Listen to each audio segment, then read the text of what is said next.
فيها أن الشيخ تقي الدين كانت إذا أشكلت عليه المسألة ذهب إلى المساجد المهجورة، لأنها بيت من بيوت الله ومهجورة ليس فيها أحد، فيكون المرء أقرب لله عز وجل. دائما الواحد يكون أقرب لله عز وجل إذا كان بعيدا عن الأعين، ولذلك دائما العبادات التي يجد فيها المرء لذة ما كانت من عبادات السر، قيام الليل، الزكاة التي ينفقها المرء في سره، النظر، غض البصر في النظر، كلها جاءت الأحاديث بأن فيها كسبا للذة العبادة.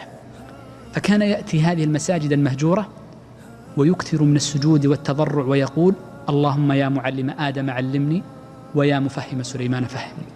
ويقول الشيخ تقي الدين أيضا في كتابه، في له رسالة في تفسير آيات الربا، قال: وهذا الكلام الذي كتبته بعد طول تضرع لله عز وجل، طول تضرع له سبحانه وتعالى أن يهديني الله عز وجل.